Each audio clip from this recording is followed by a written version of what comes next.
رسول الله يا ربنا زدنا علما وتقوى ويغفر لنا ذنوبنا لقد ظلمنا أنفسنا ولا غافل لذنوبنا أنت.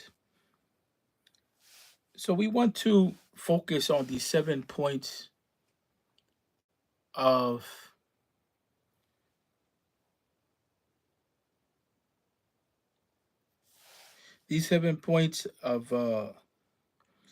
Nasiha and wisdom given by Sheikh Uthman Danfodi that clarify the path of education and clarify the matter of taysir in the deen.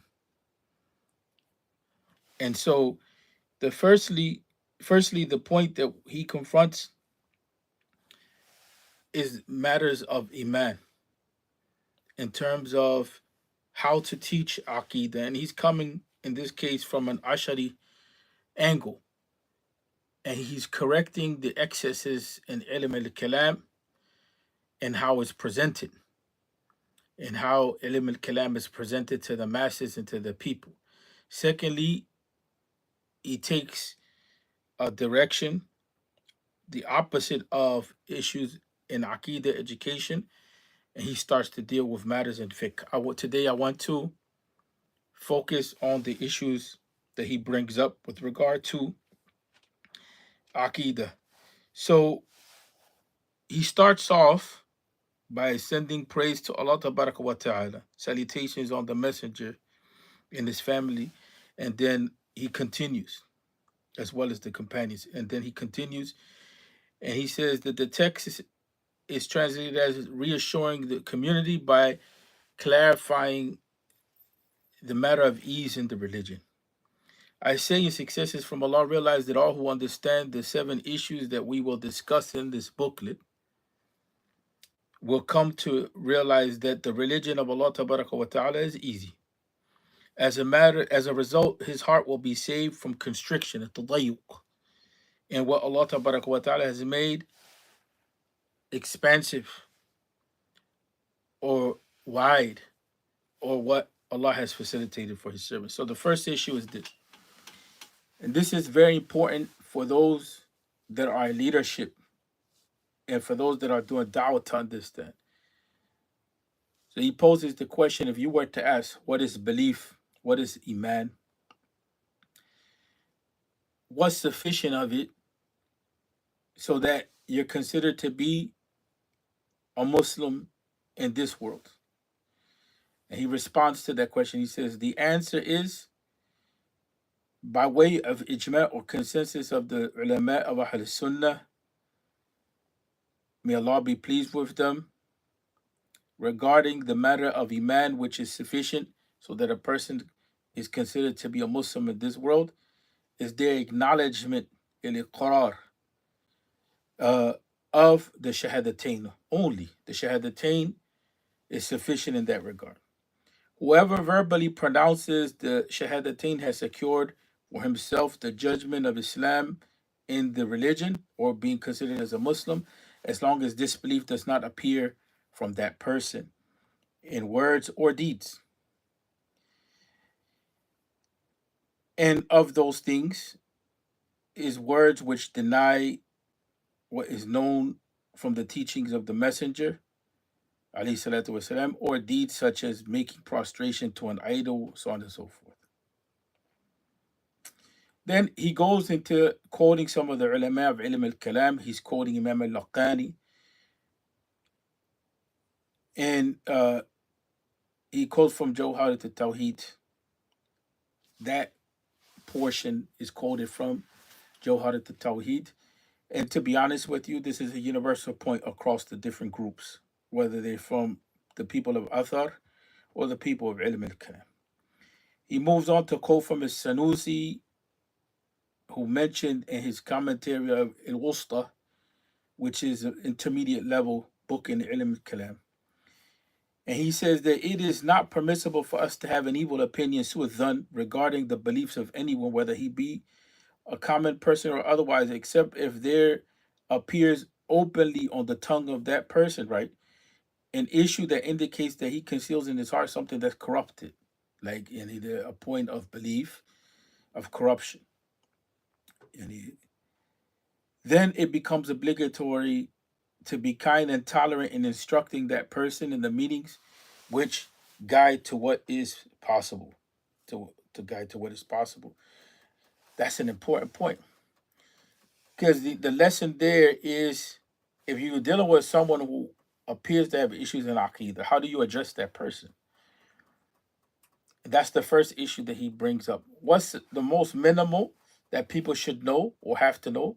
Then, if there's issues in a person's Aqida or problems that may arise, how do you deal with that person? Those two points come up in the first issue.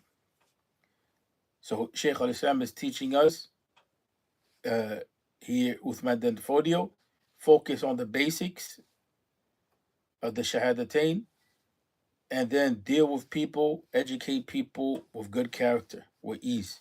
Second issue, he poses the question if you were to say, what is Tawheed? The Tawheed with which one cannot be redeemed in the hereafter except by means of it. So in the first case, he's dealing with what issues of Aqeedah do we have to deal with in order for a person to become Muslim, the Shahadatain. Now he's talking about Tawheed with regard to what is essential. And the issue here is that you find that what he's saying is common ground between the different groups, right? It's something that can't be denied just because he's quoting this sheikh or that sheikh that we may or may not agree with him. What he's quoting as far as content is that which is universal, necessary knowledge can't be denied in the religion. Was that tawheed, which a person is saved in the hereafter? And I'm going to bump it up with the quote that he quotes from Al Qadi Abu Bakr ibn Arabi, who said in his text, Siraj al Murid, realized that the science of Tawheed has been elevated by some people beyond the rest of humanity to the extent that they have driven them from it. They have made Aqidah issues such points of debate, in other words, and so philosophical and complicated, or so many points of conflict in it that it has pushed the people away from what it is that they need to know with regard to Tawheed at the basic level so that they can focus on the hereafter.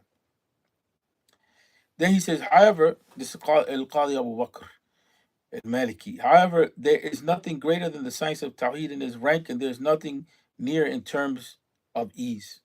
For Allah Ta'ala was content to make his attainment easy and drew it close to his service with regard to facility, right? That Tawheed has an aspect of facility. He further commanded them to adhere to this science in a basic fundamental judgment and decree by his words. Worship Allah and do not associate another deity besides him. Thus, the true meaning of Tawheed is that you do not make any partners with Allah and that there is neither creator nor anything to be worshipped beside Allah. Right? That's an important point. Right? And so Al Qadi Abu Bakr ibn Arabi al Maliki, he stated that point. Why? Because people have made the issue complicated. So Sheikh al Islam Uthman Dan Fodio, he wants to remove that confusion around matters of Aqidah, basic level. This is the same thing that the Salafis say at the core level, and it's the same issue that's brought up by the righteous scholars of the Sunnah overall, even if they be from the people of Kalam, like Al-Qadi Abu Bakr bin Arabi. In this statement, what can we deny from that? He quotes from a Sanusi, and the Sanusi says that the establishment of Tawheed, it comes back to having an understanding that this belief occurs when a person worships other than Allah. Right?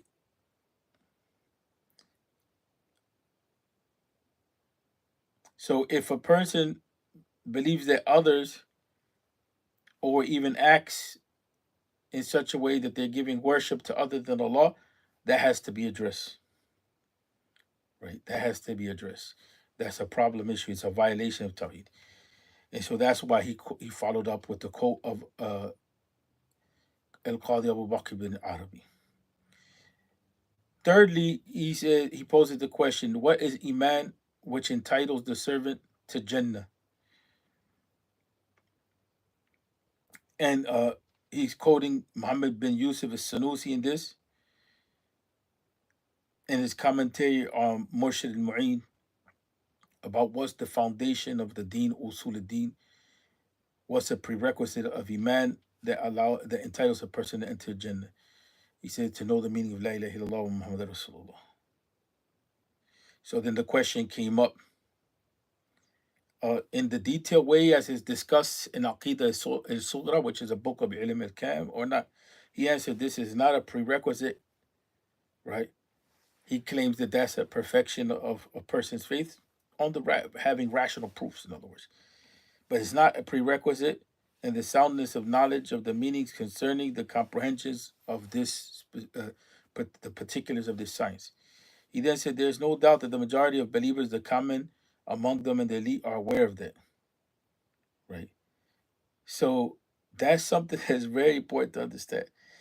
Keeping to what's clear and what's basic and what's obligatory upon the people and what's not. And so, lastly, the fourth issue, and we conclude for today. If you were to say which is the simplest aspect by which one can achieve the perfection of their Iman in the easiest fashion, the answer is as the protected friend of Allah, the Muhaddith uh, Imam Ibn Abi Jamra said in his explanation of his Mukhtasar of Sahih Bukhari, Bahjat al-Nufus. It is embracing the discernment and evidences according to what Allah wa Ta'ala has commanded us in the Quran by examining the kingdoms of the heaven and the earth so that these can act as a proof of His oneness. May He be exalted and majestic. It is by examining what is in the heavens of the diverse planets, the sun, the moon, with their waning and completion. It is by examining what is on the earth of benefits and advantages with all of its diversity. Likewise, what is in the earth from water of sweetness and saltiness, and what is produced therein from fruits with their diverse tastes, even though they are water from a single water source and grow from a single plot of earth. This type of reflection, discernment, and evidence to see these things, right, which we have indicated here, is sufficient in achieving the perfection of faith. Whoever desires to increase beyond that limit and enters into theories and proofs of the ulama of ilm al-kalam has entered into mere banter and will never be able to attain perfection of faith. That's some deep stuff.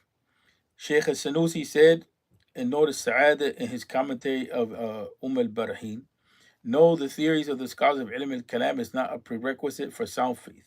However, the discernment which is obligatory upon every responsible person, every mukallaf, is the discernment which induces by it tranquility of the heart. And then he said, there's no doubt that discernment which is achieved in this way is not hard to attain for the majority of this ummah, if not all of them. And with that, we come to an end. Sheikh Madan Fodio is concerned with clarity and ensuring that the people are not confused by the debates that we have brought in and were being brought in the past of academic issues. They have their importance among the ulama. But the general community shouldn't be taken on a path that creates doubt and confusion with regard to matters of Aqida and causes them to fight over issues, right? And so that's why we have to have boundaries and levels and know how to carry out the process of education. And with this, Sheikh Uthman bin Fodio is teaching us what's sufficient. At the basic level, he's indicating people should know the fundamentals of the Shahadatain, and they should reflect on the creation so that their faith is strengthened by knowing that Allah wa Ta'ala is Rabb, and they should worship Allah without associating partners with Allah wa Ta'ala, and they should focus on that which brings tranquility to the heart. That's fundamental.